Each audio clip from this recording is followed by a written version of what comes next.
इस वीडियो के अंदर हम पढ़ेंगे some properties of definite integrals. ये हमारे चैप्टर का लास्ट टॉपिक है। इसके बाद हमारे इंटीग्रेशन का चैप्टर खत्म हो जाता है। प्रॉपर्टीज है क्या, मतलब ये क्यों है, क्यों पढ़ाई जाती है आपको, इसको मैं पहले सिंपल करके बता देता हूँ। आपने छोटी क्लासेस के अंदर एक टॉपिक पढ़ा था लॉज ऑफ एक्सपोनेंट का, ए की पावर एम इंटू ए की पावर एन वो बराबर होता है ए की पावर एम प्लस एन। आपको याद आ रहा होगा, ठीक ना। ए की पावर एम की पावर एन जो होता है ए की पावर एम इंटू एन होता है। इनको हम लॉज ऑफ एक्सपोनेंट कहते थे, पावर के, इसको पावर के लॉस कहते थे, ठीक है ना। इसको आप कह सकते हो प्रॉपर्टीज ऑफ एक्सपोनेंट। इसको आप अभी बोल दो प्रॉपर्टीज ऑफ एक्सपोनेंट, हमने छोटी क्लासेस में पढ़ा था, ठीक है ना। इन प्रॉपर्टीज ऑफ एक्सपोनेंट का इस्तेमाल करके हम क्या करते थे, हम अपने पावर वाले क्वेश्चन को मतलब सॉल्व करते थे, ईजी बना लेते थे। जैसे कहीं लिखा है 2 की पावर 8, तो आप बोल सकते हो उसको कि भाई 2 की पावर 8 है, इसको मैं लिख सकता हूँ 2 की पावर 4 इंटू 2, और उसको मैं लिख सकता हूँ 2 की पावर 4 की पावर 2। तो कोई पूछे यार इसको ऐसे कैसे लिख दिया आपने, तो आप बोलो कि भाई देखो पावर की प्रॉपर्टीज़ होती है, एक्सपोनेंट की प्रॉपर्टीज़ होती है, मुझे पता है कि ये इसके बराबर होता है, क्योंकि ये इसके बराबर होता है मुझे पता है, तभी मैंने इसको ऐसे लिख दिया। इसमें क्या दिक्कत है? आयुब, मेरा पॉइंट आपको समझ में आ रहा होगा। आपको पता है पावर की प्रॉपर्टीज होती है, ये इसके बराबर होता है, तो आप बोलोगे हाँ तो इसको मैं ऐसे लिख सकता हूँ, उसमें गलत क्या है। ऐसे ही जैसे पावर की प्रॉपर्टीज होती है, ऐसे ही डेफिनेट इंटीग्रल्स की प्रॉपर्टीज होती है।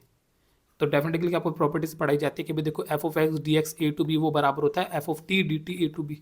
तो जहाँ पे ये लिखा है वहाँ पे आप ये लिख सकते हो, f of x D x A to B वो बराबर होता है F of d x B to a minus इसके बराबर होता है। तो जहाँ पे ये लिखा है वहाँ पे आप ये लिख सकते हो।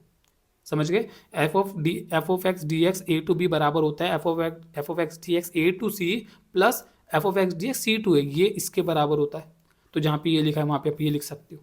जैसे समझ, जैसे एक्सपोनेंट के लॉज होते थे और भी होते थे ना, इसके भी आपने पढ़े होंगे 7 8 10 लॉज होते थे, प्रॉपर्टीज़ होती थी। ऐसे इसके भी टोटल 8 प्रॉपर्टीज़ है। P0 पहली प्रॉपर्टी है, ठीक है ना। P0 मतलब 0 लग जाता है, पहली प्रॉपर्टी है, और P7 तक है, तो टोटल 8 प्रॉपर्टीज़ है, ठीक है ना। ये 8 प्रॉपर्टीज़ है, जैसे समझ जैसे लॉज ऑफ एक्सपेरिमेंट होते थे वैसे 8 प्रॉपर्टीज़ है। ये 8 की 8 प्रॉपर्टीज़ आपको याद रखनी होती है।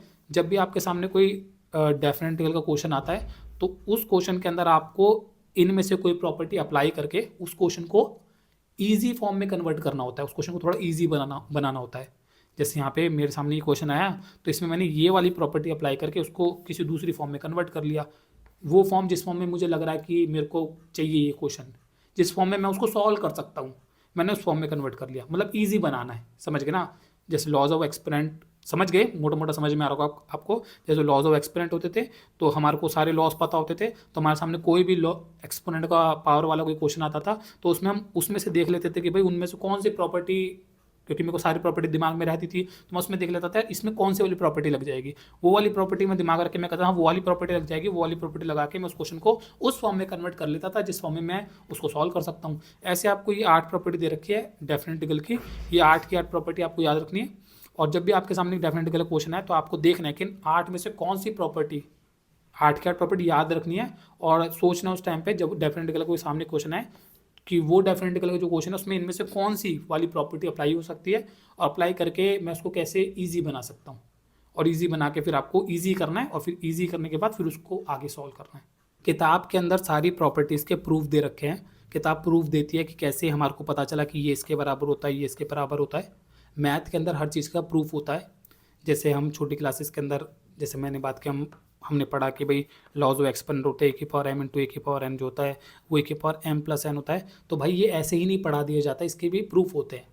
उम्मीद लगाता हूँ आपने छोटी क्लास के अंदर पढ़ा होगा। जैसे एग्जाम्पल के लिए 2 की पावर 3 इंटू में 2 की पावर 2 लिखा हुआ है, तो इसको हम लिख सकते हैं 2 की पावर 3 को 2 इंटू 2 इंटू 2, 2 की पावर 2 को लिखा जा सकता है 2 इंटू 2, और ये भी इंटू हो रहे हैं, तो ये 2 5 बार मल्टीप्लाई हो जाता है, तो 2 की पावर 5 बन गए ये तो। और पावर का लॉ क्या कहता है, 2 की पावर 3 प्लस 2 बनना चाहिए, तो ये 2 की पावर 5 ही बनता है। तो भाई हम जब लिख के खोल के करते हैं चीज़ों को, वो दिखता है कि हाँ भाई ये 2 की पावर 5 कह रही है और खुल के 5 ही बनता है। तो मैथ के अंदर हर चीज़ का प्रूफ होता है, समझ गए ना। ये लॉ ऐसे नहीं पढ़ा दिया जाता, वो प्रूफ निकलते हैं उसके, जब खोल के किया जाए तो प्रूफ होता है लॉ कि हाँ सही बात है, वो 2 की पावर 5 ही बनता है। समझ गए ना। तो आपकी मैथ की किताब आपको यहाँ पे भी प्रूफ दे रही है, प्रॉपर्टीज़ के पढ़ा रही है कि भाई देखो कि ये जो है ये इसके बराबर, ये जो इसके बराबर, ये जो इसके बराबर होता है, प्रूफ देती है। लेकिन वो प्रूफ ना थोड़े से समझो कि काम के नहीं है। मतलब प्रूफ है, वो प्रूफ ठीक है, किताब प्रूफ देती है, लेकिन वो प्रूफ आपको उतने काम नहीं आते। मैं आपको एक अलग तरीके से ये सारे प्रूफ करके दिखाऊंगा। ये प्रॉपर्टी मैं आपको एक अलग तरीके ढंग से प्रूफ करके दिखाऊंगा, ग्राफ वाले तरीके से। ग्राफ वाले तरीके से क्या होता है कि आपको ये प्रॉपर्टी जल्दी समझ में आती है, अच्छे से समझ में आती है और याद भी रहती है। किताब वाले तरीके से, किताब ने ग्राफ के तरीके से नहीं पढ़ा रखा, किताब ने लिख लिख के पढ़ा रखा है, लिख लिख के मतलब लिख लिख के प्रूफ करवा रखी सारी प्रॉपर्टीज़। लिखने वाले तरीके से आपको समझ भी कम आती है, कम अच्छे से समझ में आती है और याद भी नहीं रहती। तो इसलिए मैं लिखने वाले तरीके से नहीं कराता, मैं ग्राफिकली तरीके से आपको सारी प्रॉपर्टी प्रूफ करके दिखाऊंगा कि कैसे ये इसके बराबर होता है। ये ग्राफिकली प्रूफ करके दिखाऊंगा और उससे आपको याद भी अच्छे से रहेगा, अच्छे से समझ में आएगा, मतलब वो बेटर तरीका है, ठीक है ना। तो लेकिन एक आध प्रॉपर्टी जैसे फर्स्ट वाली प्रॉपर्टी ज़्यादा आसान प्रॉपर्टी है, तो ये तो लिख के प्रूफ करना है, ठीक होता है, इसको लिख के प्रूफ करो, समझ में आ जाता है। तो ये प्रॉपर्टी ये कह रहा है कि integration of F of x D x from A to b ये बराबर होता है integration of F of t d t a to b, इसके बराबर होता है। मोटा मोटा ये प्रॉपर्टी कहने की कोशिश कर रही है कि आपको जो फंक्शन एफ ऑफ एक्स में है ना पूरा इंटीग्रेशन, उसको आप टी में कन्वर्ट कर सकते हो। आपका कहीं कोई डेफिनेट इंटीग्रल आपको मिल रखा है जो एक्स में लिखा हुआ है, उस पूरे डेफिनेट इंटीग्रल को आप टी में कन्वर्ट कर सकते हो। ये प्रॉपर्टी ये कहने की कोशिश कर रही है। एक बार इसको हम एक एग्जांपल से समझ के देखें तो एग्जांपल के लिए अगर मैं यहाँ पे इंटीग्रेशन करता हूँ साइन टी का, साइन एक्स का करते हैं, sine x T x 0 to पाई, जैसे मैंने ले लिया। अगर मैं यहाँ पे मैं पुट करता हूँ अपने एक्स को टी पुट कर दूँ।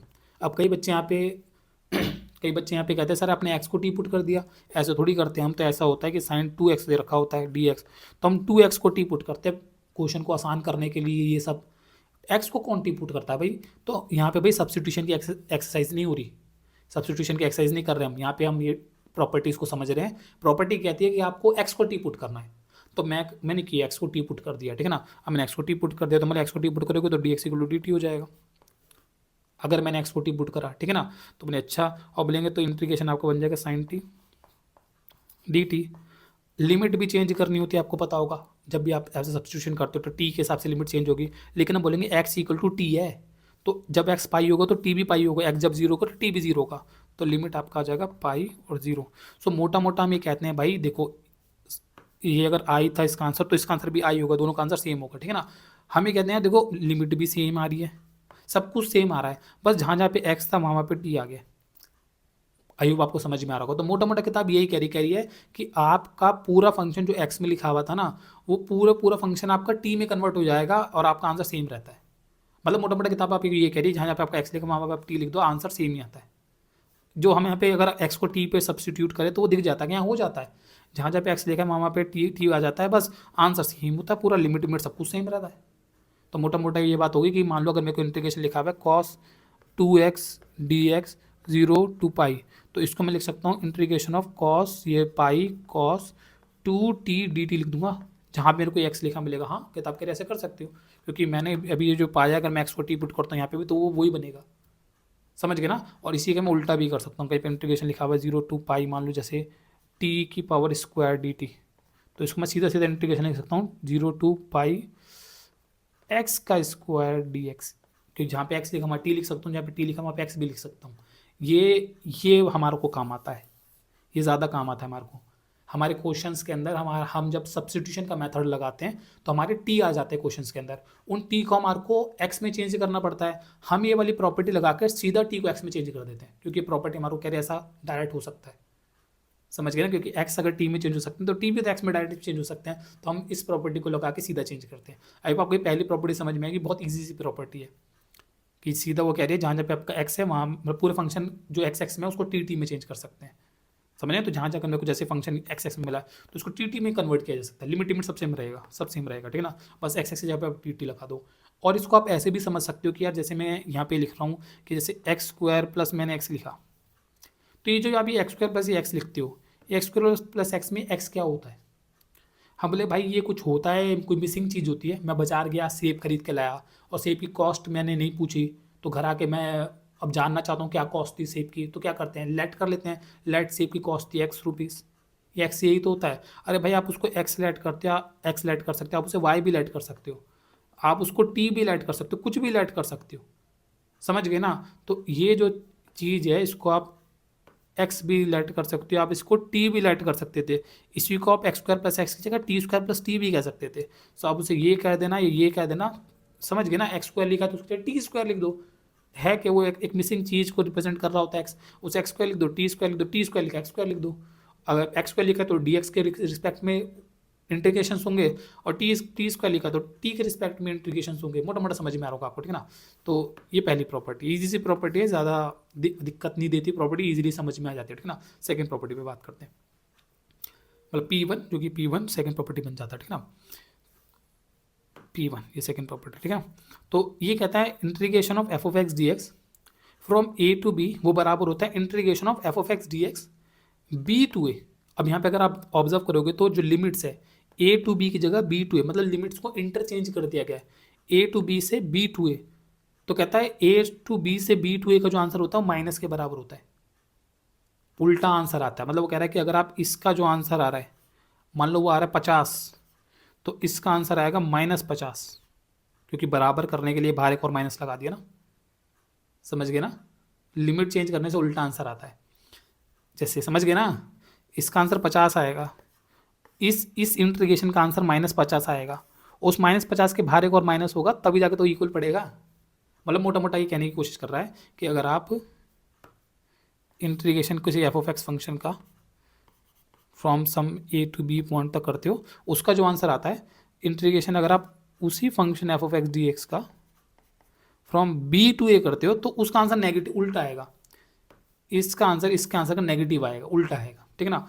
और अगर आपको उनको इक्वलेट करना है, क्योंकि वही उसका आंसर तो इसके आंसर का उल्टा है, तो वो बराबर थोड़ी होगा। तो कहता है वो बराबर करने के लिए आप एक नेगेटिव लगा तो इक्वलेट हो जाएगा। मतलब मोटा मोटा समझ गए ना आप, इसका आंसर 50 है तो उसका आंसर -50, और इक्वलेट करने के लिए माइनस एक और लगाएंगे। मोटा मोटा उल्टा आंसर्स आते हैं, लिमिट चेंज कर देने से आंसर्स नेगेटिव आते हैं, समझ गए ना। मतलब वो 50 देगा तो वो भी 50 देगा, पर वो माइनस का देगा, माइनस का 50 देगा, ऐसे ऐसे बात है। मतलब लिमिट चेंज करने से आंसर उल्टे आते हैं, ये कहने की कोशिश की जा रही है, ठीक है ना। इसको किताब कैसे प्रूफ करती है, तो किताब के प्रूफ करने का तरीका देखो। किताब प्रूफ करती कहती है, प्रूफ कहती है देखो integration of F of x D x का मतलब ही क्या है, ए टू बी। कहती है इसका तो मतलब ये होता है कैपिटल एफ ऑफ एक्स, जो हम इसका एंटी डायरेक्ट निकलेगा, उसके अंदर में बी डालेंगे, उसके अंदर में ए डालेंगे। हम बोले हाँ मतलब तो ये होता है, तो एफ के अंदर ये बी डालेंगे और एफ के अंदर ये ए डालेंगे। बोले हाँ मतलब तो यही होता है, ठीक है ना। अब किताबें कहती है कि भाई अगर मैं इसमें से ये करूँ, इसके अंदर से अगर मैं ए और बी में से माइनस कॉमन ले लूँ, तो ये हो जाएगा f of a f of b. अब आपको समझ में आ रहा होगा, ये किताब का प्रूफ है, समझ में आ जाएगा, ठीक है ना। मेरा प्रूफ अभी मैं थोड़ी देर में कराता हूँ, लेकिन किताब का प्रूफ है। हमने हाँ सही बात है, माइनस कॉमन लेंगे तो ये हो जाएगा। हमने अब एक बात बताओ, अगर ये इसका मतलब, अगर इसका मतलब ये होता है f b minus f a का मतलब होता है ये ऊपर बी और नीचे ए, तो f a minus f b का मतलब क्या होगा, भले f a minus f b का मतलब होगा एफ एक्स ऊपर ए नीचे बी, समझ गए ना। अगर f b minus f a का मतलब, अगर f b minus f a का मतलब होता है ऊपर बी माइनस नीचे ए, उल्टा ऐसे सोचना है, तो भले फिर इसका मतलब उल्टे के हिसाब से ये पड़ेगा ना, एफ ऊपर ए और नीचे बी और भारी माइनस लगा हुआ है, ठीक है ना। और बोलेंगे अब उल्टे हिसाब से सोचो, इसका मतलब ये होता है तो भाई इसका उल्टा जाएगा, तो भाई ये मतलब बनेगा माइनस का इंटीग्रेशन के अंदर F of x D x B to A. अब आपको समझ में आ रहा होगा। ऐसे करके किताब इस बात को साबित कर देती है कि इसका आंसर माइनस ये इसके आंसर के बराबर आएगा, ऐसा साबित कर देती है, ठीक है ना। लेकिन अगर इसको मैं ग्राफिकली साबित करने की कोशिश करूँ, ग्राफिकली आपको जल्दी क्या समझ में आएगा, किसी को ये जल्दी समझ में आ जाता है, किसी को ग्राफिकली समझ में आएगा। ग्राफिकली हम कहते हैं कि भाई देखो,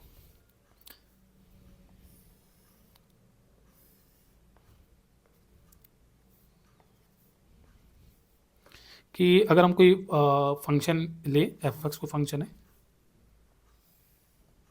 ठीक है ना। यार मुझसे चिपक रहा है, कोई नहीं, चलो यहाँ ले लो थोड़ा, ठीक है ना। तो हम बोलेंगे मान लो कि कोई फंक्शन है एफ ऑफ एक्स, वो ऊपर वाला कोई फंक्शन है एफ एक्स, इसके ग्राफ से आएगा, ठीक है ना। सो बोलेंगे भाई अगर आप किसी ए टू बी पॉइंट का एरिया के बारे में बात कर रहे हो, किसी पॉइंट ए से किसी पॉइंट बी के बारे में बात कर रहे हो,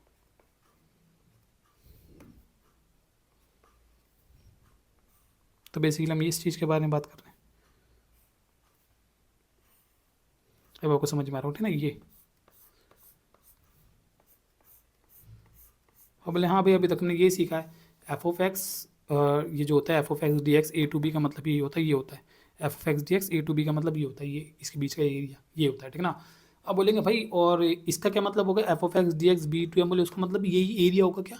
हाँ बोलेंगे नहीं, थोड़ा सा फर्क होगा। बोले जब, अब इसको समझने का जो बेस्ट तरीका है मैं आपको बता दूं, बेस्ट तरीका होता है आप इसको फिजिक्स के हिसाब से समझो, क्योंकि मैथ के हिसाब से ये एरिया सेम ही है। तो कोई भी बच्चा बोलता दोनों का आंसर सेम है, F of x D x from A to B and B to A, वो तो सेम ही एरिया आ रहा है, उस बीच में एरिया सेम आ रहा है, लेकिन वो मैथ के हिसाब से सेम है, फिजिक्स के हिसाब से समझो। क्योंकि मैंने आपको बताया था कि डेफिनेट इंटीग्रल का ये जो टॉपिक है, जो एरिया अंडर द ग्राफ, ये फिजिक्स की वजह से आया था। फिजिक्स में मैंने आपको बताया था ये जो है, ये इसको आप कह सकते हो वेलोसिटी, वेलोसिटी का एक्सिस, ये टाइम का एक्सिस, ठीक है, ये वेलोसिटी, ठीक है, ये टाइम का एक्सिस। और इसे हम कह सकते हैं मान लो 10 सेकंड से लेकर 30 सेकंड, 10 सेकंड से लेकर 30 सेकंड, ठीक है ना। सो मैंने आपको ये बोला था कि ये जो एरिया अंडर द ग्राफ होता है, ये डिस्प्लेसमेंट को रिप्रेजेंट कर देता है। डिस्प्लेसमेंट कह सकते हो, डिस्टेंस कह सकते हो, ठीक है ना, लेकिन डिस्प्लेसमेंट बोलो अभी के लिए, ठीक है ना। तो बोलेंगे डिस्प्लेसमेंट को रिप्रेजेंट करता है। हम बोलेंगे ये क्या कह रहा है, ये क्या कह रहा है, बोलेंगे ये कह रहा है, ये जो पहला वाला ये कह रहा है कि ए टू बी, मतलब ए टू बी मतलब यहाँ पे इसको ऐसे कहा जाएगा, ए टू बी, ठीक है। और ये जो है ये कह रहा है B to A, B to A का मतलब हो जाएगा बी टू ए, समझ गए। सो मोटा मोटा मतलब ये यहाँ पे हम फिजिक्स के हिसाब से समझे तो हम ये कह रहे हैं जैसे कोई कार है, ठीक है ना, जो कोई कार इमेजिन कर लो, ये कोई कार है और उस कार का वेलोसिटी टाइम ग्राफ है, ठीक है ना, कोई कार होगी, समझ गए ना, ड्राइंग मेरी थोड़ी इतनी अच्छी नहीं बन रही है, लेकिन कोई कार होगी, कार का वेलोसिटी टाइम ग्राफ है। और हम वो कार ने कितना डिस्प्लेसमेंट कवर किया है, 10 सेकंड से 30 सेकंड के बीच में उस बारे में बात कर रहे हैं। तो कार जब 10 सेकंड से 30 सेकंड के बीच में चली तो उसने कितना डिस्प्लेसमेंट ट्रैवल कर, कितना डिस्प्लेसमेंट कवर करा, उसके बारे में बात कर रहे हैं। इमेजिन कर लेते वो आंसर आता है 50 का, ये एरिया 50 का उसने डिस्प्लेसमेंट कवर करा है। लेकिन भाई यहाँ पे आप उल्टा कह रहे हो, यहाँ पे आप ए टू बी नहीं बी टू ए कह रहे हो, 10 से 30 नहीं 30 से 10 कह रहे हो। तो आप कह रहे हो कि कार ने 30 सेकंड से 10 सेकंड तक, यहाँ पे वर्ड बीच में नहीं बोलना चाहिए कि 10 से 30 सेकंड के बीच में, ये बोलना बीच में बोलना उल्टा पड़ेगा, यूँ बोलना चाहिए जब कार 10 सेकंड से 30 सेकंड तक गई तो उसने कितना डिस्टेंस ट्रैवल करा, तुम कह रहे 50, और यहाँ पे बनेगा जब कार 30 सेकंड से 10 सेकंड तक आई। हम 30 सेकंड से 10 सेकंड तक तो उल्टा हुआ ना, ये तो आप टाइम में उल्टा जाने की बात कर रहे हो, तो मतलब आप पीछे जाने की बात कर रहे हो, तो आपका आंसर समझ गए ना, -50 बोला जाएगा। तब का आप पीछे जाने की बात कर रहे हो, आगे जाने की नहीं, पीछे जाने की बात कर रहे हो। तो आप भाई 10 सेकंड से 30 सेकंड का आपका वो 50 मीटर ही कवर करा है कार ने, लेकिन तब आप पीछे जाने की बात कर रहे हो ना, तो हम उसका आंसर -50 देंगे। आपने छोटे क्लास में पढ़ा है ना कि ये हम ले लेते हैं, ये ओरिजिन ले लेते हैं, कार मान लो इस पॉइंट से अगर चली है, तो हम कह रहे हैं वो कार चली है इस पॉइंट से चली है, हम कह रहे हैं कि भाई वो 10 सेकंड से 30 सेकंड के बीच में 50 मीटर चली है। अब आप कह रहे हो कि 30 सेकंड, ये समझ लें, मैं कह रहा हूँ कि 10 सेकंड से 30 सेकंड के बीच में 50 मीटर चली है, तो 10 सेकंड से 30 सेकंड के, जब 10 सेकंड से 30 सेकंड बीते तो कार यहाँ से यहाँ आ गई, मतलब मोटा मोटा मैं ये कहने की कोशिश कर रहा हूँ, ठीक है ना। अब आप कह रहे हो नहीं 30 सेकंड से 10 सेकंड के बीच में, तो 30 सेकंड 10 सेकंड के बीच में आप तो उल्टे जाने की बात कर रहे हो, तो आप मैं उल्टा बोलूँगा, मैं -50 बोलूँगा, पीछे की तरफ कह रहे हो, आपका उल्टा 50 बोलोगे ना फिर। आई मेरा पॉइंट आपको समझ में आ रहा होगा। तो that's why the answer is negative, that's why the negative makes sense, physics के हिसाब से नेगेटिव एक सेंस बनाता है, because here we are talking about कि कार आगे की तरफ 10 सेकंड से 30 सेकंड के में, जब 10 सेकंड से 30 सेकंड हुए तो कार ने कितना डिस्प्लेसमेंट कवर करा, तो दैट इज 50। और यहाँ पे हम कह रहे हैं जब 30 सेकंड से 10 सेकंड हुए तो आप टाइम में उल्टा, तो पीछे जब कार पीछे की तरफ आप बात कर रहे हो ना, फिर तो मतलब आप उल्टी की तरफ उल्टा बात कर रहे हो, तो मैं -50 बोलूँगा, पीछे की तरफ 50 बोलूँगा। आपको थोड़ा थोड़ा समझ में आता, तो फिजिक्स के हिसाब से थोड़ा सा एक सेंस बनाता है कि ये माइनस क्यों लगता है। मैथमेटिक्स के हिसाब से तो बोलेंगे ठीक है किताब ऐसे ऐसे करके प्रूव कर देती है, तो मैथमेटिक्स चलो ठीक है माइनस क्यों लगा वो दिख जाता है, लेकिन मतलब एक लॉजिकल एक सेंस बने तो वो नेगेटिव फिजिक्स के हिसाब से ऐसे एक सेंस बनाता है, कार आगे और पीछे जाने वाला एक टाइम के हिसाब से, टाइम वाला समझ गए ना, कि यहाँ पे हम बात कर रहे हैं ए टू बी और यहाँ पे हम कर रहे हैं बी टू ए, ठीक है ना। यहाँ पे हम बात कर रहे हैं 10 सेकंड टू 10 सेकंड, 10 सेकंड से 30 सेकंड तक में कार ने 10 सेकंड से जब 30 सेकंड तक गई कार तो कितना डिस्प्लेसमेंट, और यहाँ पे 30 सेकंड से 10 सेकंड तो टाइम में उल्टा। आई आपको समझ में आ रहा है, ठीक है ना। नेक्स्ट प्रॉपर्टी है P2, जिसके अंदर कहता है F of x D x from A to B बराबर होता है F of x D x A to C plus F of x D x C to b. अब इसको भी किताब में लिख के प्रूफ करवा रखा है, लेकिन इसको मैं ड्राइंग में थोड़ा बना के प्रूफ करवाऊँ, तो तो इसको आप ऐसे समझ सकते हो, ये थी हमने प्रूफ जो करी है, ये P1 हमने प्रूफ करा है, ठीक है ना। यहाँ पे P1 के बारे में बात करा और अब हम यहाँ पे P2 के बारे में बात कर रहे हैं, ठीक है ना। सो P2 को आप ऐसे समझ सकते हो, किताबी कह रही है integration of F of x D x from A to B वो बराबर होता है integration of F of x D x from A to C plus integration of F of x D x from c to b, ठीक है ना। अब इसको आपको समझना है तो आप ऐसे समझो कि जैसे हमने किसी ए पॉइंट से किसी बी पॉइंट के बीच के हम एरिया के बारे में बात कर रहे हैं, ठीक है ना। तो बोलेंगे ठीक है, तो बोलेंगे ए से बी के बीच के एरिया, बोलेंगे इस एरिया के बारे में बात किया जा रहा है, ठीक है ना। अब बोलेंगे ठीक है, अब बोलेंगे अब ए से बी के बीच के एरिया के बारे में बात किया जा रहा है। अब बोलेगा अब इमेजिन करो कि इन ए और बी के बीच में, और जैसे आप समझ लो कि यहाँ पे मैं इंटीग्रेशन के बारे में बात करूँ, इंटीग्रेशन ऑफ से x square plus x square plus 5 ले लो, ठीक है ना, डी एक्स फ्रॉम से 2 to 7 ले लो, ठीक है ना। सो ये 2 हो गया एक तरीके से और ये 7 हो गया, अब आपको समझ में आ रहा हो, ठीक है ना। सो बोलेंगे हाँ होगा कुछ एरिया। अब इमेजिन कर लो कि यहाँ पे मैं बीच में पॉइंट के बारे में बात कर लेता हूँ, दैट इज़ 5, या फिर से 5 जगह पे 4 ले लो, 4 ज़्यादा बीच में पड़ेगा, ठीक है ना, 4, ठीक है। तो बोले अगर आप 4 के बारे में बात करते हो तो 4 पॉइंट से जो मैं यहाँ पे बात करूँ, सो अब अगर मैं ये करूँ 2 से 4 का एरिया निकाल लूँ और 4 से 7 का एरिया निकाल लूँ और फिर उन दोनों एरियाज़ को जोड़ दूँ, तो बोलेंगे क्या मेरे को 2 से 7 का एरिया आ जाएगा। और यही तो किताबी कह रही है आप ए से बी का एरिया निकालते समय आप ए से सी का एरिया समझिए ना, ए से ये पॉइंट मेरा सी पॉइंट हो गया। अब आपको बात समझ में आ रहा होगा, ठीक है ना। ये जो पॉइंट है ये हमारा सी पॉइंट बन जाता है, तब समझ गए। तो ए से तब बोलेंगे इसी का आंसर जो आपका ये वाला है, इसी का आंसर बराबर होगा integration of X square plus 5 D x. आप इसी का 2 to 4 निकाल दो और प्लस इसी का इंटीग्रेशन 4 to क्या बोलते हैं 7 निकाल दो, एक्स स्क्वायर प्लस 5 का डी एक्स। सो इसी का इंटीग्रेशन 2 to 4 ये वाला और इसी का इंटीग्रेशन 4 to 7 ये वाला, then you are adding this to तो you will get this area. So 4 to 7 इसके समझिए ना, इसका आंसर इसके बराबर है जो किताब कहने की कोशिश कर रही है। तो यहाँ पे अब एक चीज़ लगता है, अच्छा इसका मतलब that C point is somewhere between that A and B point, A और बी पॉइंट के बीच में वो सी पॉइंट है, बट ऐसा नहीं है। यहाँ पे अगर मेरा ए पॉइंट यहाँ पे गई, ठीक है, बी पॉइंट यहाँ पे गई, सो ए और बी के बीच का एरिया ये हो गया, ठीक है ना। अब इमेजिन करो मेरा c point is somewhere out यहाँ पे कहीं पे, यहाँ पे कहीं मेरा सी पॉइंट है, ठीक है ना, ये मेरा सी पॉइंट यहाँ पे कहीं पे आ रहा है। तो जैसे इमेजिन करो कि मैं बात कर रहा हूँ इंटीग्रेशन ऑफ यही एक्स स्क्वायर प्लस 5 के बारे में बात कर लो, ठीक है ना। 2 में से 5 के बारे में बात कर रहा था, ठीक है ना।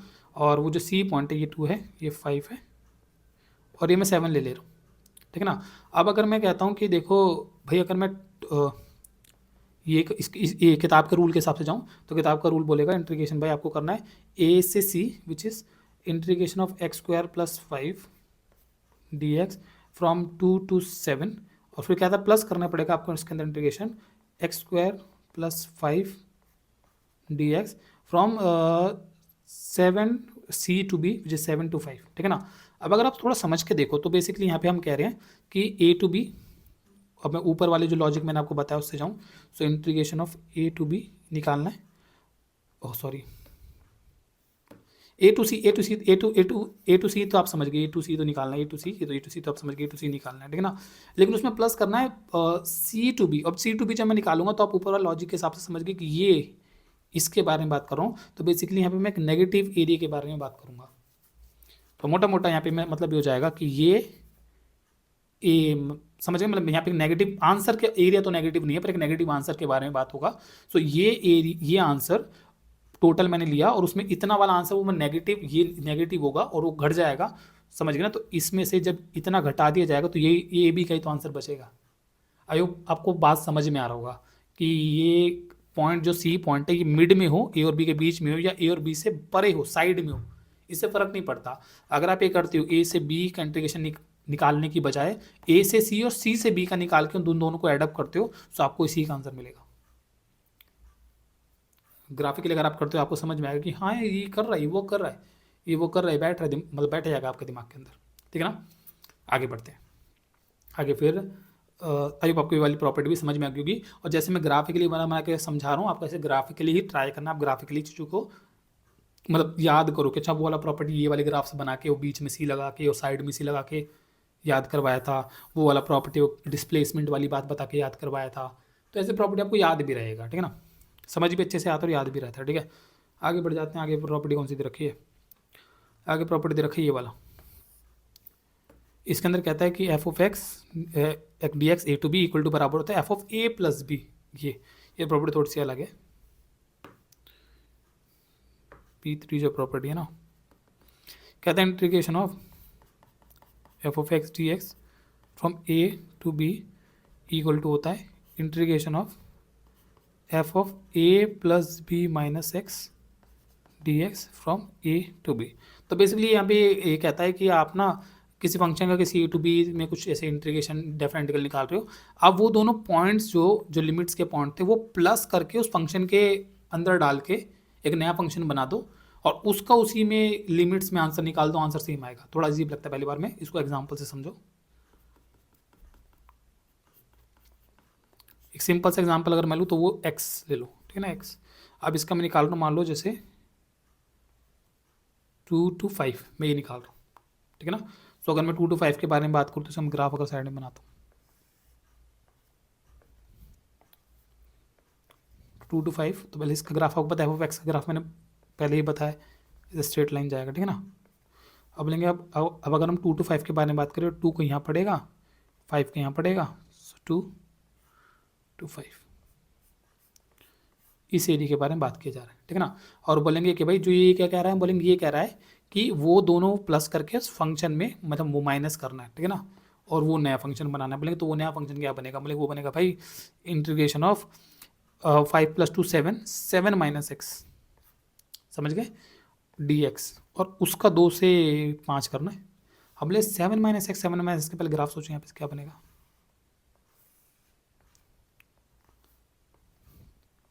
तो इसका सीधा बताऊँ, आप दो पॉइंट सोच लो, एक्स कब जीरो आएगा और वाई कब जीरो आएगा। तो जब आप यहाँ पे एक्स की जगह पे 7 रखोगे सो वाई का वैल्यू जीरो आएगा। तो x7 जब रहेगा सो वाई का वैल्यू जीरो आएगा। नहीं, हाँ, एक्स जब 7 रहेगा सो वाई का वैल्यू जीरो आएगा। सो हाँ ठीक है ना, ठीक है। सो x7 यहाँ पे कहीं 7 पे, यहाँ पे समझ ना, x7 y0 आ रहा है। और जब मैं क्या बोलते हैं x की वैल्यू 0 पे y की वैल्यू 7 आएगी, तो यहाँ पे 0 7 ये आएगा। सो मोटा मोटा से अगर कुछ ऐसा जाएगा, ये भी इनएक्यूरेट ग्राफ से मतलब हाथ मेरा ऐसे ही चल रहा है, ज़्यादा एक्यूरेट नहीं बनने मेरा ऐसे ग्राफ, मोटा मोटा समझाना है मेरे को वैसे भी आपको, ठीक है ना। मोटा मोटा ऐसे कुछ ग्राफ जाएगा। हम बोलेंगे अब एक बात बताना कि इसमें 2 to 5 का ग्राफ का एरिया कहाँ से बोले, इसका 2 यहाँ तक कुछ पड़ेगा और 5 यहाँ पे कुछ पड़ेगा, ठीक है ना। बोले 2 to 5 के एरिया अगर हम बात करें, ये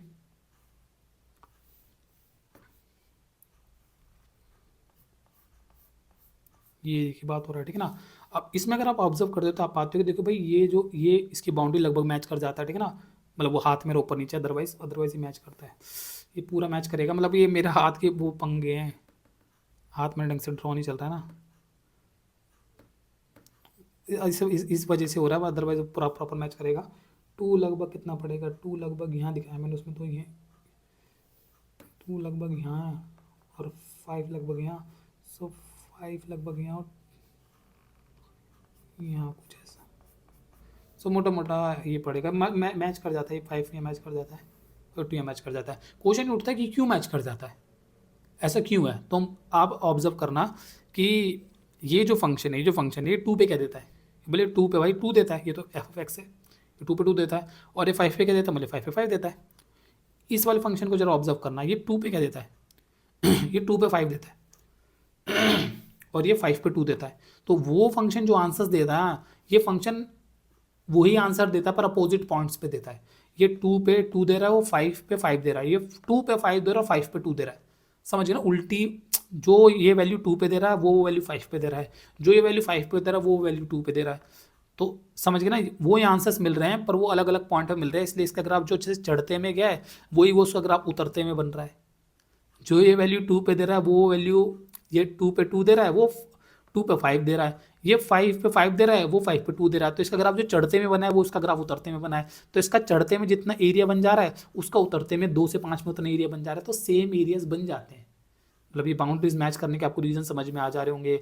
तो उसका चढ़ते में उतरते में दोनों में सेम एरियाज कवर हो जाते हैं। ये एक अजीब सा मतलब लिंक है जो बन जाता है। इस पर ज़्यादा डिस्कशन नहीं करना, लेकिन आपको इससे याद रहेगा कि मैंने जो ये थोड़ा ड्राइंग करके बनाया कि हाँ वो ग्राफ इसका और इसके ग्राफ्स में एक पैटर्न होता है कि इसका जो ग्राफ बनता है और उसका जो ग्राफ बनता है, ये 2 पे जो पॉइंट देता है वो जो लिमिट्स वाले जो पॉइंट्स हैं उन्हीं में एक पैटर्न आता है। वो जो 2 पे जो वैल्यू देता है वो वैल्यू 5 वाले अपर वाली लिमिट पे देता है वो वैल्यू, समझ, जो ये लोअर लिमिट वैल्यू देता है वो अपर लिमिट वैल्यू देता है, और जो अपर लिमिट वैल्यू देता है वो लोअर लिमिट वैल्यू देता है। तो इसका ये लोअर अपर से मैच करता है, अपर लोअर से मैच करता है। इसका बढ़ते हुए में जितना ये ग्राफ आ रहा है, एरिया जा रहा है, उसका गिरते हुए में उतना ही एरिया जा रहा है। तो एरियाज मैच करते हैं। दैट्स वाई इन दोनों का आंसर सेम किताब बोल देती है, कहते दोनों का एरिया सेम ही आएगा। उसका 5 से 2 में आंसर, उसका भी 5 से 2 में आंसर सेम ही आएगा। वो थोड़ा एक एग्जाम्पल और लो, एक एग्जाम्पल और लो। सेकंड एग्जाम्पल मैंने लिया x square D x 2 to 3, ठीक है ना। एक्स स्क्वायर का ग्राफ ऐसे जाता है, ठीक है। 2 to 3 अगर मैं बात करूँ 2 to 3, यहाँ पे कहीं 2 पड़ जाएगा, ठीक है ना, और यहाँ पे कहीं मैं 3 ले रहा हूँ, ठीक है। तो 2 से 3 के बीच में, 2 से 3 के बीच में बोले पड़ेगा कुछ एरिया, ठीक है। और हम बोलेंगे अगर आप इसका ये जो किताब कहती है वाला हरकत करोगे, सो a प्लस बी, हम बोलेंगे 2 + 3 5, 5 - x, तो 5 - x, ठीक है, 5 - x। और वो जो 5 - x वो कहाँ है, वो फंक्शन के अंदर होता है। वो 5 - x फंक्शन के अंदर है। फंक्शन था एक्स स्क्वायर, तो एक्स स्क्वायर के अंदर आपका 5 - x जाएगा। आई आपको समझ में आ रहा हो, ठीक है ना। तो 5 - x का होल स्क्वायर डी एक्स होगा, समझ गए, 2 to 3। अभी आपको समझ में आ रहा होगा, ठीक है ना।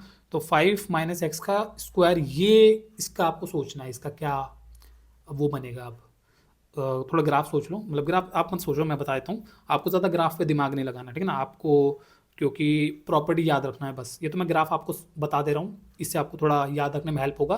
प्रॉपर्टी आपको मोटा मोटा प्रॉपर्टी याद रखना है, ग्राफ राफ पे दिमाग ज़्यादा मत लगाओ। अगर आप टीचर हो, अगर आपको फ्यूचर में कभी पढ़ाने का है, मतलब आपके टीचिंग का थोड़ा है, तब तो आप दिमाग लगाए, वो अच्छा है कि आप समझाओगे किसी को, तो वो तो अच्छी बात है अगर आप उस चीज़ पर दिमाग लगाओ। अदरवाइज एज अ स्टूडेंट आपको बस प्रॉपर्टीज याद रखनी है, क्वेश्चंस करने हैं, बस उतना काफ़ी है, ठीक है ना। तो आप इन चीज़ों पे ज़्यादा दिमाग मत लगाना, इन सब चीज़ों पे, ठीक है ना। ये तो मैं आपको समझाने के लिए सब चीज़ें थोड़ी सी बता दे रहा हूँ। तो मोटा मोटा मैं जैसे मैं इसका ग्राफ का पॉइंट बता दूँ, जिसका जो ग्राफ का पॉइंट पड़ेगा, सो 5 यहाँ पे पॉइंट पड़ेगा, 3 4 3 अगर यहाँ पड़ा है ना, तो 3 4 5 थोड़ा सा और आगे पड़ेगा, यहाँ कहीं पड़ेगा 5,0, ठीक है ना। और ठीक है, ग्राफ कुछ कुछ ऐसे जाएगा।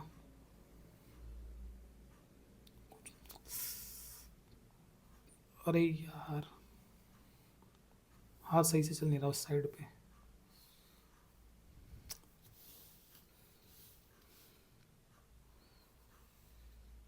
कुछ कुछ ऐसा ग्राफ बनेगा, सही बना है ये लगभग एक जैसा सा, ठीक है कोई नहीं। लेकिन हम बोलेंगे ठीक है ऐसा बनेगा, और हम बोलेंगे 2 to 3 अगर यहाँ पे बात करता हूँ, तो 2 लगभग उसका मायना तो लगभग यहाँ पड़ेगा, 3 यहाँ पड़ेगा,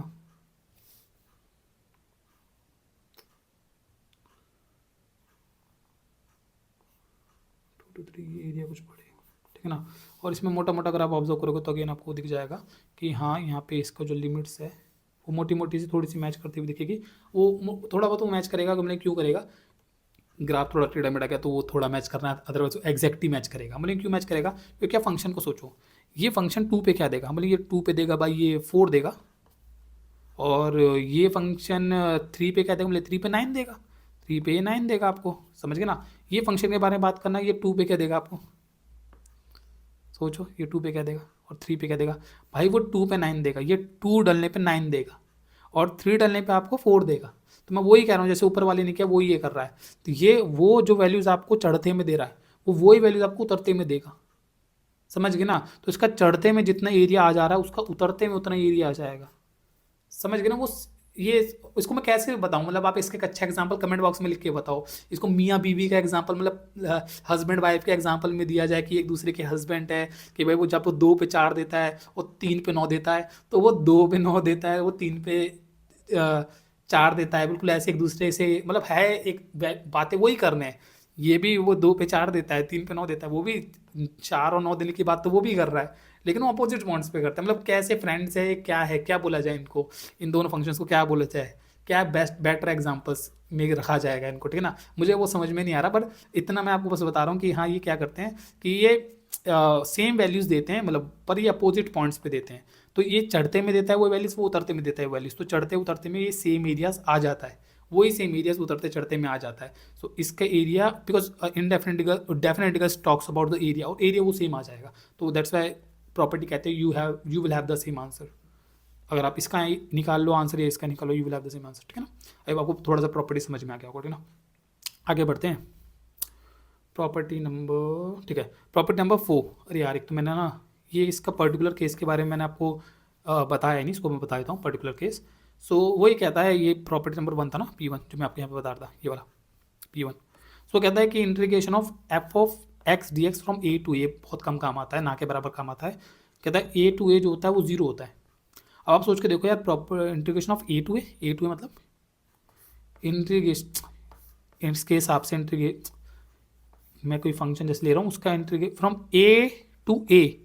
अरे ए टू ए मतलब वो तो कुछ ए से कोई बी पॉइंट तक जाओगे तो कुछ एरिया आएगा ना, ए टू ए में क्या एरिया आएगा, तो it has to be zero, वो जीरो ही होगा, वो जीरो होना बनता है उसका, तो भाई तो वो एक जीरो बनता है। लेकिन वो कहता है इसका रीज़न प्रॉपर्टी के हिसाब से जीरो, उसको प्रॉपर्टी के हिसाब से जीरो कह रहा है। प्रॉपर्टी के हिसाब से जीरो क्यों कह रहा है, उसको मैं यहाँ पे थोड़ा प्रूफ करके बताता हूँ आपको। क्योंकि भाई वो प्रॉपर्टी कह रही है कि भाई integration of A to a f of x D x, ये वाली जो प्रॉपर्टी कह रही है वो बराबर होता है, अगर जब आप लिमिट चेंज करोगे तो माइनस के बराबर होता है। मैं कह रहा हूँ माइनस लिमिट जब चेंज करूँगा तो ए टू है यार, ये तो वो ए ऊपर नीचे हो जाएंगे, वो तो सेम ही रहे, और वो F of x D x वो माइनस के बराबर होगा। अरे आपको मेरा पॉइंट समझ में आ रहा होगा, ठीक है ना। सो हम बोलेंगे यार ऐसे कैसे हो सकता है, इनडेफिनेट इंटीग्रल और डेफिनेट इंटीग्रल का आंसर एक नंबर होता है, एक नंबर अपने आप के माइनस के बराबर कैसे हो सकता है, क्योंकि इसका आंसर तो बिल्कुल ही सेम आएगा, ए टू ए पूरा, ए टू ए पूरा सेम ही आंसर आएगा इसका तो। और वो अपने आप के माइनस के कैसे बराबर हो सकता है, वो एक ही केस में हो सकता है जीरो के साथ, zero equal to minus zero कहा जा सकता है, और कोई नंबर अपने आप के माइनस के बराबर नहीं हो सकता। तो किताब का प्रॉपर्टी के हिसाब से अगर प्रूफ दिया जाए तो वो ऐसे दिया जा सकता है। आई आपको समझ में आ रहा है, ठीक है ना। बाकी मैंने एरिया वाले से समझा, एरिया वाले से भी समझ में आ जाएगा आपको, ठीक है ना। आगे बढ़ते हैं। प्रॉपर्टी नंबर 4, तो P4 वो कहता है P4 जो है, कहता है P4 जो है वो P3 का ही एक पर्टिकुलर केस है। P4 जो कहता है P4 जो है कहता है integration of F of X 0 to A D x equal to होता है integration of F of A minus में X D x from 0 to A. So कहता है कि ऊपर वाली जो प्रॉपर्टी है उसी का एक स्पेशल केस है, क्योंकि उसमें ए टू बी की जगह 0 टू ए ले लिया गया है, बस समझ गए ना। ऊपर वाली प्रॉपर्टी अगर मैं करूँ, मैं बोलूँ कि यूजिंग P3, अगर मैं P3 का इस्तेमाल करूँ तो मैं यहाँ पे कह सकता हूँ integration of F of x D x from 0 to A, ये बराबर नीचे ऊपर वाली प्रॉपर्टी के हिसाब से इन दोनों ए और 0 और ए का plus, so 0 plus a minus x D x A to b, ऊपर वाली प्रॉपर्टी के हिसाब से, जो कि बनेगा integration of F of A minus x D x of A to b क्यों लिख दिया यहाँ पे, 0 टू ए, 0 टू ए, समझिए ना। लोग कहता है कि मतलब ये अगर आपको ए टू बी गिवन है तो आप ए टू बी प्लस करके माइनस एक्स ऐसे करके कर सकते हो, जो मैंने यहाँ पे एक दो एग्जांपल करके दिखा है। और कह रहा है अगर आपको 0 टू ए में गिवन है तो आप 0 टू ए में क्या कर सकते हो, ए माइनस एक्स करके भी लिख सकते हो, क्योंकि वो 0 टू ए में अगर आप ऊपर वाली प्रॉपर्टी के हिसाब से चलो तो 0 प्लस ए माइनस एक्स होगा, तो उसको बस ए माइनस एक्स करके भी आप लिख सकते हो। तो ये कह रहा है P4 जो है P3 का एक स्पेशल केस है। तो आपको 0 टू ए वाले क्वेश्चन भी मिलेंगे, उनके अंदर आप ये कर सकते हो, मतलब इसको ऐसा लिख सकते हो। एग्जाम्पल के लिए मैं आपको बता दूँ, आपको ये लिखा हुआ है इंटीग्रेशन ऑफ क्या बोलते हैं cos X D x 0 to pi लिखा हुआ है, ठीक है। और आप इसमें क्या कर सकते हो, वो कहता है भाई तू इसे ऐसे कर सकता है integration of cos A minus x कर सकता है, तो ए माइनस एक्स मतलब ए मेरा पाई है, तो कहता भाई इसको तू पाई माइनस एक्स भी ले सकता है डी एक्स, कह रहा है बराबर होता है भाई इन दोनों का आंसर, समझ गए ना, पाई टू जीरो। और बोलेंगे कॉस माइनस माइनस एक्स, अरे इसमें तो मेरी ट्रिग्नोमेट्री लग जाएगी, ट्रिग्नोमेट्री पक्की रखना इसके लिए। ट्रिग्नोमेट्री क्या होती है, साइन 90, क्या लिख दिया ये, साइन 90 माइनस एक्स क्या होता है, कॉस एक्स होता है, ठीक है, कॉस 90 माइनस एक्स क्या होता है, साइन एक्स होता है, ठीक है, कॉस पाई माइनस एक्स क्या होता है, माइनस कॉस एक्स होता है, ठीक है, साइन पाई माइनस एक्स क्या होता है, साइन एक्स होता है, ठीक है, कॉस 2 पाई माइनस एक्स क्या होता है, कॉस एक्स होता है, उससे फोर्थ क्वाड्रेंट लगता है इसके अंदर, ठीक है ना, 11th क्लास ट्रिग्नोमेट्री, ठीक है ना। साइन 2 पाई माइनस एक्स क्या होता है, वो माइनस साइन एक्स होता है, से वो लगेगा फोर्थ क्वाड्रेंट लगेगा। तो आफ्टर स्कूल टू कॉलेज वो करते थे ना आप, ऐसे करके आफ्टर स्कूल टू कॉलेज, पता नहीं आप वो टी कप वाला भी करते हैं कई लोग, तो वो वाला भी होता है कहीं, मतलब वो जिस हिसाब से आपको करना है उस हिसाब से करके, लेकिन इन सब चीज़ों को पक्का रखना, ठीक है ना। साइन माइनस एक्स जो होता है वो माइनस साइन एक्स होता है, कॉस माइनस एक्स जो होता है वो कॉस एक्स होता है, टेन माइनस एक्स जो होता है वो माइनस टेन एक्स होता है। ये सारी बातों को अच्छे से पक्का करके रखना, ठीक है। तो हम यहाँ पे जैसे मैं अभी ये करवा रहा था, तो मैं बोलूँगा भाई ये तो हो जाएगा कॉस पाई माइनस एक्स, जो कि बन जाएगा माइनस का integration of pi to zero cos x, समझ गए ना। इसको मैं ऐसे लिख सकता हूँ, अब मेरा पॉइंट आपको समझ में आ रहा होगा, ठीक है ना। अब मैं इसको, अब ये पता बहुत तेज़ी में सॉल्व हो गया क्वेश्चन, क्योंकि हम बोलेंगे देखो इसका आंसर आई था, और बोले इसका भी आंसर आई है, क्योंकि वो तो उसी का तो आंसर है। आई मेरा पॉइंट समझ। अब मैं बोलूँ कि भाई इसको मैं 1 बोल दूँ और इसको मैं 2 बोल दूँ, और कह दूँ देखो 1 + 2 कर दूँ, adding 1 and 2, so 2i equal to this 1 + this 1, this 1 + this 1, और वो सेम आंसर और माइनस का है, so that equal to 0 and I equal to 0। देखो कितना जल्दी सॉल्व हो गया।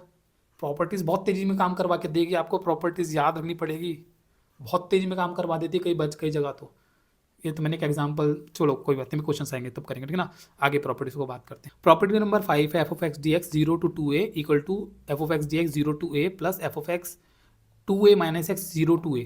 प्रॉपर्टी अगेन थोड़ी सी अजीब लगती है, पढ़ने में अजीब लगती है, इसको मैं ग्राफिकली अगेन थोड़ा एग्जाम्पल से समझा के दिखाता हूँ।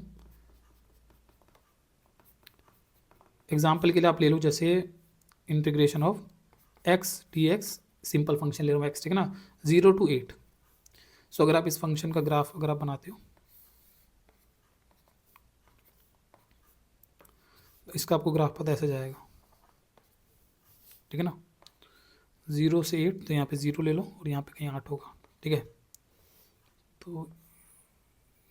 तो ये हम इस बीच में जो एरिया आएगा उस एरिया के बारे में हम बात कर रहे हैं। आई आपको समझ में आ रहा है ना।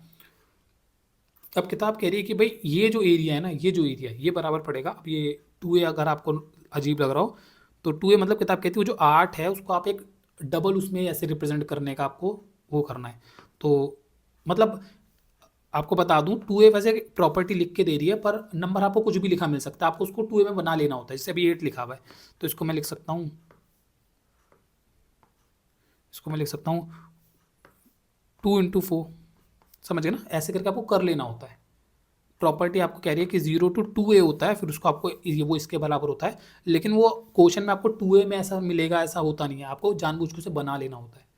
आपको जानबूझ के जैसे ये लिखा हुआ ना पाई, तो I can write that pi S 2 × π/2 ऐसे लिख सकता हूँ, ऐसे कर लेना होता है, ठीक है ना। लेकिन मोटा मोटा प्रॉपर्टी जो कह रही है उसको प्रॉपर्टी को समझते हैं। प्रॉपर्टी कह रही है कि भाई आपने ये है 0 to 8, ये जो है प्रॉपर्टी कह रही है इसका आंसर बराबर होगा किसके, मतलब प्रॉपर्टी कह रही है इसका आंसर बराबर होगा इंटीग्रेशन ऑफ एक्स इसी फंक्शन का 0 to a मतलब 0 to 4 dx plus integration of वो जो 2a माइनस एक्स करके करोगे, 2a माइनस एक्स करके मतलब 2a मतलब वो जो नंबर था ओरिजिनली ऊपर वो लेना है, 2a जो ऊपर नंबर था, ठीक है ना, 8 माइनस एक्स करके, और 8 माइनस एक्स करके जो फंक्शन कौन सा वाला आएगा जो मैंने आपको पहले बताया, वो उल्टे वाले फंक्शन आते हैं जो चढ़ते हुए के उतरते हुए फंक्शन बनते हैं, जो अपोजिट वो वैल्यूज़ लेते हैं, 2 पे 5 वाली वैल्यू लेता है, 5 पे 2 वाली वैल्यू लेता है, समझ गए ना। तो हम बोलेंगे, कह रहा है उसका ले लेना वैल्यू 0 से लेकर 4 तक, समझ गए ना। अब इन दोनों फंक्शन का अगर मैं ग्राफ बनाता हूँ, इस वाले फंक्शन का और इस वाले फंक्शन का भी, ठीक है ना। सो इस वाले फंक्शन का अगर मैं ग्राफ बनाऊँ तो सेम है f(x = x) ग्राफ। इस वाले फंक्शन का आपका बनेगा ये 0 8 और 8 0 से जाएगा ग्राफ, ऐसा करके कुछ जाएगा, ठीक है ना। सो बोलेंगे भाई 0 से पहले इसका 0 से लेकर, क्या है यार हिल जाता है, 4 यहाँ तक का एरिया, ठीक है ना। सो ये तो आप समझ गए 0 से 4 तक का एरिया, ठीक है ना। इसका है x का 0 4 तो सब समझ गए, ठीक है ना। उसका 0 से 4 तक जब आप एरिया लोगे, सो 0 से 4 तक में यहाँ पे कहीं एरिया आएगा,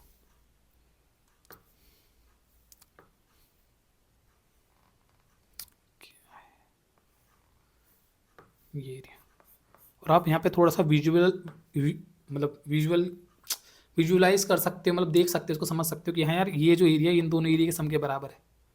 ये 0 से 4 तक में यहाँ तक के एरिया कवर कर लेता है, और ये वाला जो एरिया ये इस एरिया के बराबर दिख जाता है।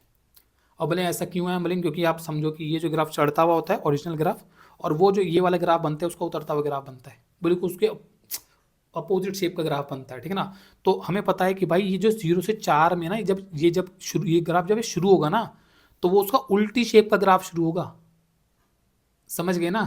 तो ये 0 से 4 में ना, जब ये 0 से 4 तक जाएगा तो वो ऐसा जाएगा जैसे 8 से 4 तक में जो शेप जाएगा ना, वैसा जाएगा वो 0 से 4 में। ये शुरू जब चलेगा तो ये उल्टा समझ गए ना, ये ग्राफ इसका अपोजिट ग्राफ है। तो ये 0 से 4 जब ये चलेगा तो ऐसा चलेगा जैसे वो 8 से 4 चलाओ, 8 से 4 में जैसा वो चलता है वो वैसा सा शेप में चलेगा। तो ये ऐसी सी फिगर्स अचीव करेगा 0 से 4 में, समझ के मोटा मोटा आपको समझ में आ रहा हो। मैं ज़्यादा डिस्कशन नहीं करना चाह रहा, 12th क्लास के बच्चों समझ में आ जाता है, अरे हाँ यार सही बात है, ऐसा हो रहा है। तो हम बोलते हैं कि भाई ये 0 से 4 में ये एरिया आ जाता है, समझ गए। और इस वाले ग्राफ में 0 से 4 में ये वाला एरिया आ जाता है।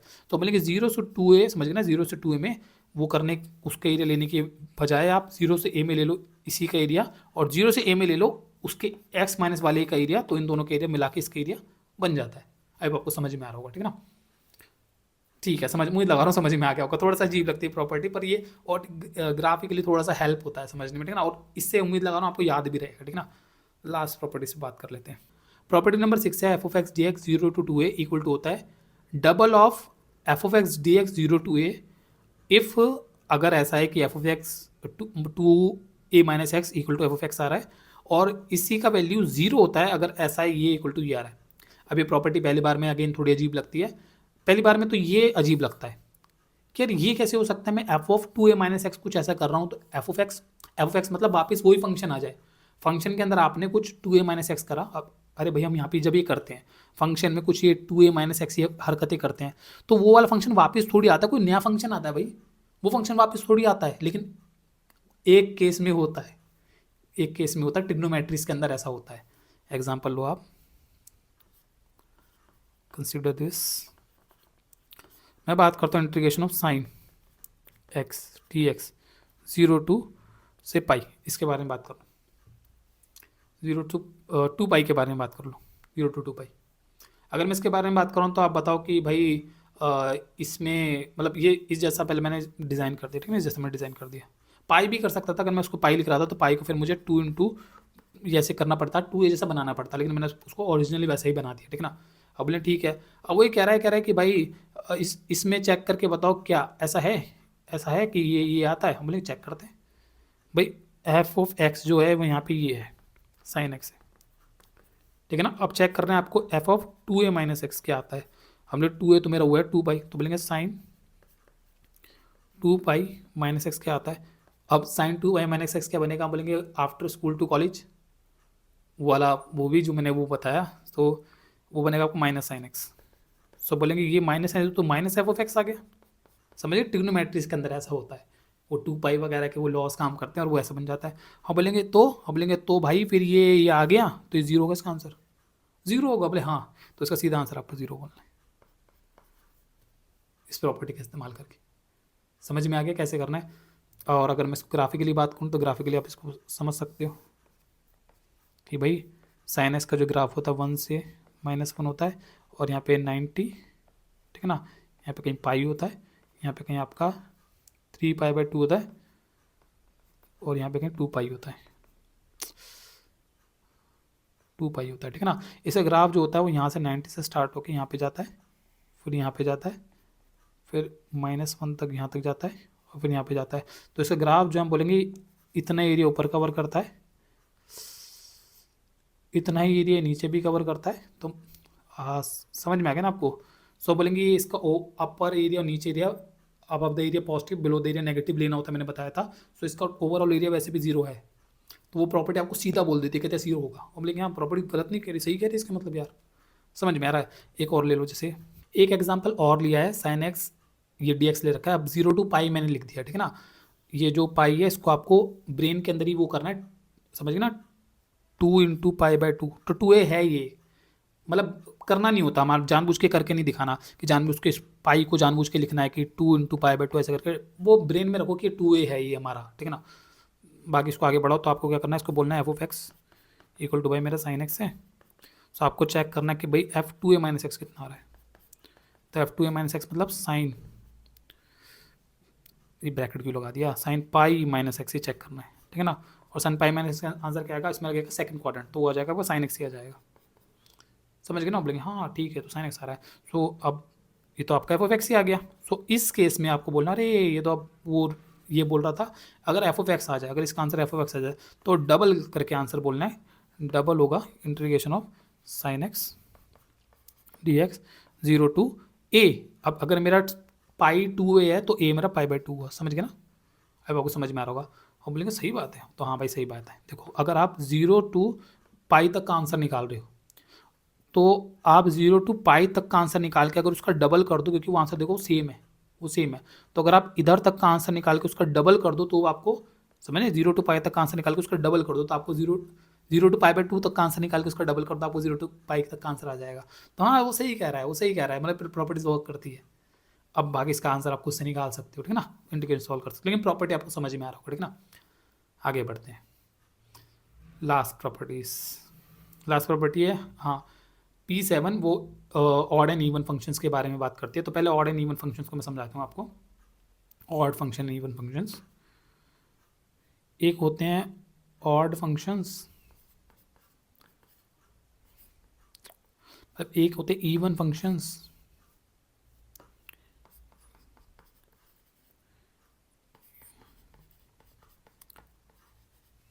और एक होते हैं ऑड फंक्शंस।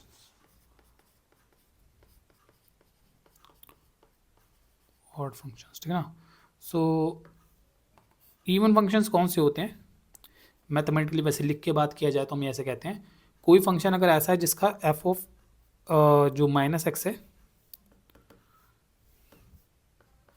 वो f ऑफ x ही आता है, अगर ऐसा है तो उसे हम इवन फंक्शन कहते हैं। और अगर ऐसा है f ऑफ -x किसी फंक्शन का -f ऑफ x आता है तो उसे हम ऑड फंक्शन कहते हैं। ये जो डेफिनेशन है यही आपकी डेफिनेशन रहती है जिसको आपको यूज़ करना है जब आपका क्वेश्चन आएगा, जिसको आपको यूज़ करके चेक करना फंक्शन ऑड है कि इवन है, ठीक है ना। लेकिन अगर मैं ग्राफिकली बात करूँ, ग्राफिकली जैसे मैं एक एग्जांपल दे दूँ पहले ऑड एंड इवन फंक्शन का, तो इसका अगर आपको एग्जांपल लेना है, इसका बेस्ट एग्जांपल रहता है आपका f of x equal to x², और इसके बेस्ट एग्जांपल अगर मैं दे दूँ तो f of x equal to x³। बहुत अच्छे एग्जांपल्स है इसके, ठीक है ना। अब ले x² जो फंक्शन है इसमें आप इसका ग्राफ बनाओ,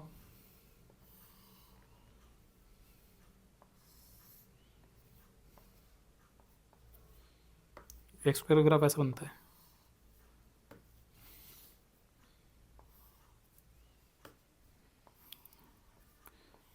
पैराबोला बनता है, मतलब यहाँ पैराबोला बनता है भाई, ये बनता है x² का ग्राफ, ठीक है ना। और x³ का अगर हम ग्राफ बना दे दो,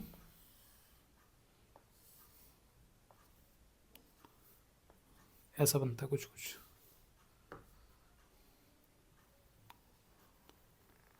ऐसी शेप जाती है x³ के ग्राफ की, देखा होगा आपने, ठीक है ना। आपने हाँ ऐसा करके बनता है, ठीक ना।